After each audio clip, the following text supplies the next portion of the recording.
श्री गोपाळ कृष्ण भगवान की जय। लीळा नंबर 122। देवतेची कीर्ती पर भक्ती करणाऱ्या पुजाऱ्याचा दृष्टांत। डोमेग्रामला भक्तजन हिवाळ्याच्या दिवसात सकाळी माती काम करत होते। थंडी भासत होती, त्यामुळे भक्तजनांकडून काम होत नव्हते, पण भटोबास मात्र काम करीतच होते। नाथोबांनी विचारले, नागदेवा, तुला थंडी कशी जाणवत नाही? तेव्हा भटोबास म्हणाले, आम्ही वैरागी, आम्हा वैराग्यांना कशाला थंडी भासेल? यावर सर्वज्ञ म्हणाले, वानऱ्या पोरा, जीवासी वैराग्य मिरवू आवडे, हाही एकू विकारूची की गा?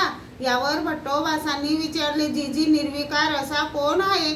सर्वज्ञ म्हणाले, वानऱ्या पोर, जीव विकारा वेगळा केवेळाही झालाची नाही, मग तू काय त्याचा वेगळा होशील हो जी? यावर सर्वज्ञांनी देवतेची कीर्ती पर भक्ती करणाऱ्याचा दृष्टांत निरूपण केला। कोणी एकू काठिया असे, तो भोगस्थानाची शुश्रूषा करी, झाडी समार्जन करी, ते देखोनी गावीचे म्हणती, कठिये हो निके करी तसा, बरवे करी तसा, ते ऐकोनी दिसवडी हातू चढवी, तयासी देवता आपले फळ नेंदी, तयासी कीर्तीचेची फळ